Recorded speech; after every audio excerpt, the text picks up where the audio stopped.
29 नवंबर 2016 Nagrota army base हमला, 7 भारतीय सैनिक शहीद हुए, जिनमें 2 मेजर गोसावी केशव और मेजर कुणाल और 5 जवान शामिल थे। 10 जुलाई 2016 अमरनाथ यात्रा हमला, 8 तीर्थयात्री मारे गए, जिनमें 6 महिलाएं थीं और 19 अन्य लोग घायल हुए। 14 फरवरी 2019 पुलवामा हमला, 40 सीआरपीएफ जवान शहीद हुए। 7 मार्च 2019 जम्मू बस स्टैंड ग्रेनेड विस्फोट, रियासी हमला 9 जून 2024 9 लोग मारे गए, जिनमें 4 राजस्थान और 3 उत्तर प्रदेश के थे। 33 अन्य घायल हुए। हाल ही में हुआ 22 अप्रैल 2025 को पहलगाम हमला, जिसमें 26 से 23 पर्यटक मारे गए, जिनमें 2 विदेशी नागरिक शामिल थे। 20 से अधिक लोग घायल हुए। दोस्तों, 1947 से 2025 तक हजारों छोटे बड़े आतंकवादी हमले भारत पर हुए हैं। सटीक संख्या देना मुश्किल है, लेकिन अनुमानित रूप से 5000 से अधिक हमले भारत में हुए हैं, जिनमें से अकेले जम्मू कश्मीर में 7 से 8% हमले हुए हैं। और इन आतंकी हमलों में तकरीबन 20,000 से 30,000 मौतें हुई हैं। इनके अलावा भी कई बड़े हमले भारत में हुए हैं। 12 मार्च 1993 को मुंबई बम विस्फोट, जिसमें 257 लोग मारे गए, 1400 से अधिक लोग घायल हो गए। 13 दिसंबर 2001 भारतीय संसद हमला, जिसमें 9 लोग मारे गए, 6 दिल्ली पुलिसकर्मी और 2 संसद सुरक्षाकर्मी, एक माली और 17 लोग घायल हो गए। 2008 का 26 नवंबर मुंबई हमला, जिसमें 175 लोग मारे गए, जिनमें 9 आतंकी भी शामिल थे और 300 से अधिक लोग घायल हो गए। दोस्तों, पाकिस्तान एकमात्र एक देश है जो अनाज से ज्यादा आतंकवादी पैदा करता है। जिस पाकिस्तान के लोग सोशल मीडिया पर अमन शांति की बात करते हैं, उसी पाकिस्तान के आतंकवादियों ने सबसे ज्यादा आम जनता की जानें ली है। दोस्तों, आपको जानकर हैरानी होगी कि पाकिस्तान में कम से कम 8 से 10 ऐसे आतंकी संगठन हैं जिन्होंने कई बार भारत पर चोरी छुपे हमला किया है। लश्कर-ए-तैयबा की स्थापना हाफिज सईद और अब्दुल्ला अज्जम ने 1987 की थी। यह संगठन मार्कज-उद-दावा वाल इरशाद के सैन्य विंग के रूप में शुरू हुआ। इसका उद्देश्य कश्मीर को भारत से अलग करना और वैश्विक जिहाद को बढ़ावा देना था। 2008 का मुंबई हमला, 2001 में भारतीय संसद पर हमला और जम्मू कश्मीर में कई हमलों को लश्कर-ए-तैयबा ने ही अंजाम दिया है। जैश-ए-मोहम्मद मौलाना मसूद अजहर ने सन 2000 में इस संगठन की स्थापना की, जो पहले हरकत उल मुजाहिदीन का हिस्सा था।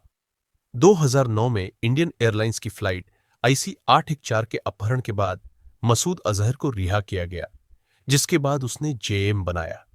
इसका में लीडर मौलाना मसूद अजहर है। 2019 का पुलवामा हमला, 2016 का उरी हमला और 2001 में भारतीय संसद पर हुए हमले में जैश-ए-मोहम्मद का भी हाथ था।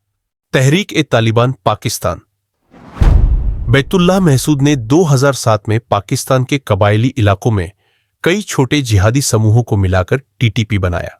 इसका उद्देश्य पाकिस्तान सरकार के खिलाफ जिहाद और शरिया कानून लागू करना था। यह अफगान तालिबान से प्रेरित है, लेकिन अलग संगठन है। The resistance front TRF, Balochistan liberation army BLA। इसका उद्देश्य पाकिस्तान से बलूचिस्तान को अलग करना है। दोस्तों, पाकिस्तान ये बात अच्छे से जानता है कि वो भारत से सीधे युद्ध नहीं कर सकता, क्योंकि भारत आज विश्व की सबसे बड़ी और ताकतवर सेनाओं में से एक है। ग्लोबल फायर पावर इंडेक्स 2025 के अनुसार भारतीय सेना विश्व की 4थी सबसे शक्तिशाली सेना है, जिसमें करीब 14,05,000 सक्रिय सैनिक, आधुनिक हथियार, मिसाइल सिस्टम जैसे अग्नि, पृथ्वी, ब्रह्मोस, परमाणु हथियार और उन्नत तकनीक से लैस वायुसेना और नौसेना शामिल है।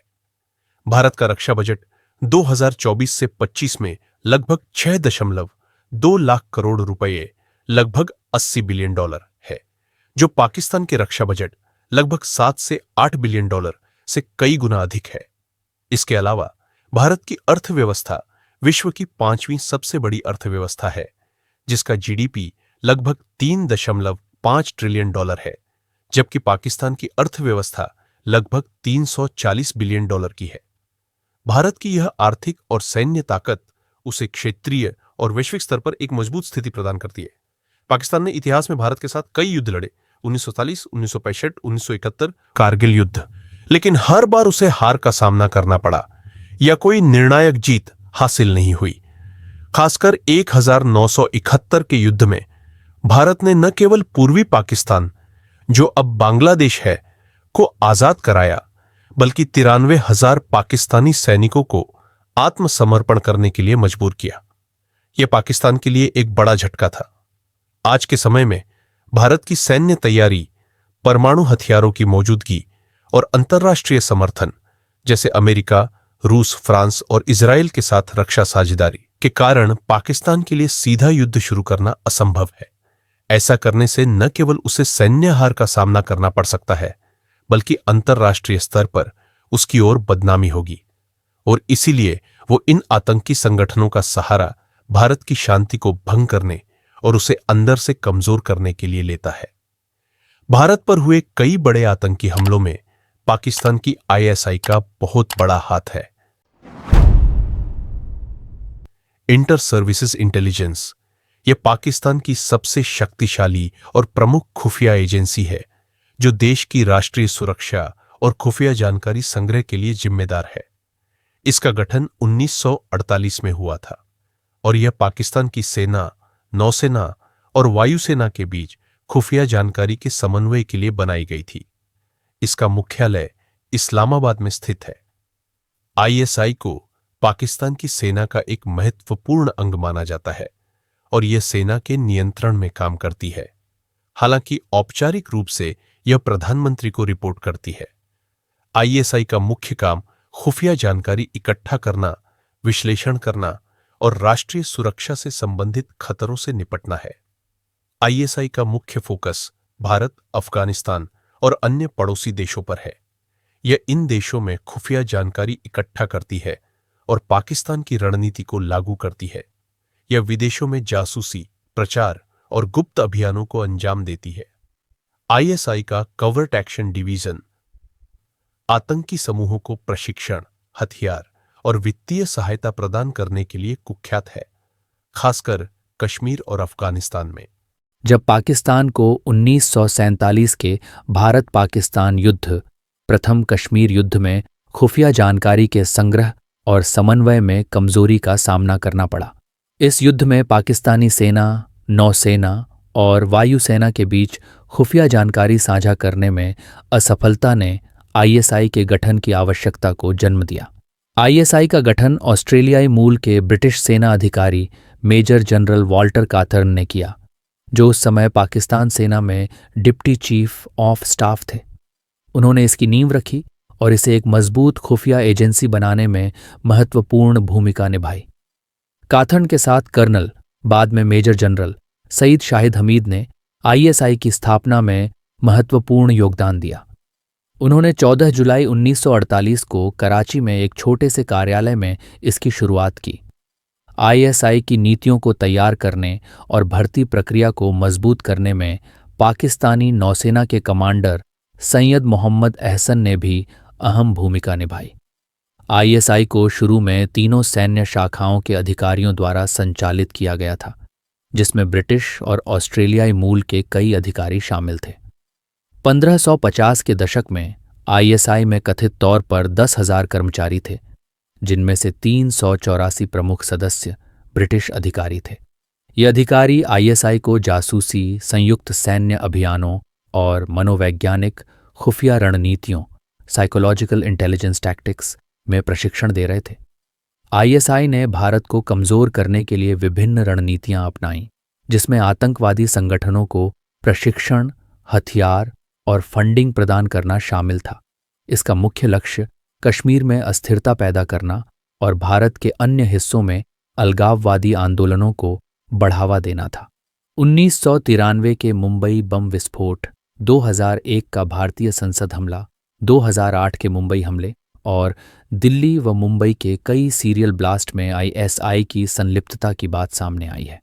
आईएसआई ने जैश-ए-मोहम्मद, लश्कर-ए-तैयबा, हिजबुल मुजाहिदीन, तहरीक-ए-तालिबान पाकिस्तान और अल-कायदा जैसे आतंकवादी संगठनों को जन्म दिया और उन्हें प्रशिक्षण, हथियार और धन उपलब्ध कराया। ये संगठन भारत, विशेष रूप से जम्मू कश्मीर में आतंकवादी गतिविधियों में सक्रिय रहे। आईएसआई ने 18 देशों की खुफिया एजेंसियों के साथ नेटवर्क स्थापित किया, जिसमें CIA, MI5, MI6 और अन्य शामिल थीं। 1980 के दशक में आईएसआई ने CIA के साथ मिलकर अफगान मुजाहिदीन को सोवियत सेना के खिलाफ समर्थन दिया। 2021 की एक रिपोर्ट के अनुसार ब्रिटिश खुफिया एजेंसियां MI5 और MI6 आज भी पाकिस्तानी बलों को ब्रिटेन में प्रशिक्षण दे रही हैं। आईएसआई ने पाकिस्तान में सैन्य शासन को बनाए रखने और विपक्षी नेताओं की निगरानी करने में महत्वपूर्ण भूमिका निभाई। 1950 के दशक में फील्ड मार्शल अयूब खान ने आईएसआई की भूमिका को विस्तार दिया, जिससे यह एक राज्य के भीतर राज्य बन गई।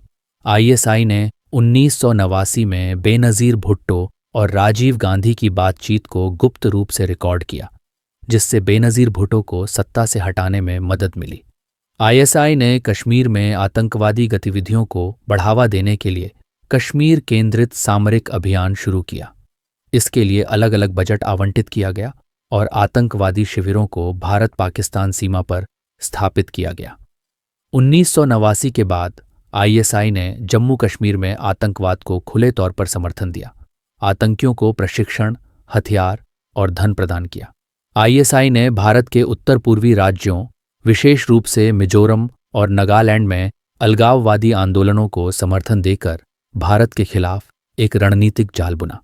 आईएसआई ने नागालैंड में national security council of Nagaland NSCN और मिजोरम में मिजो नेशनल फ्रंट MNF जैसे अलगाववादी संगठनों को हथियार, प्रशिक्षण और धन प्रदान किया। बांग्लादेश की सीमा के पास आईएसआई ने प्रशिक्षण शिविर स्थापित किए, जहां इन संगठनों के सदस्यों को सैन्य प्रशिक्षण दिया गया। आईएसआई ने इन क्षेत्रों में सामाजिक और आर्थिक अस्थिरता पैदा करने के लिए स्थानीय असंतोष को भड़काया। उदाहरण के लिए, नागालैंड और मिजोरम में स्थानीय लोगों को भारत सरकार के खिलाफ भड़काने के लिए प्रचार अभियान चलाए गए।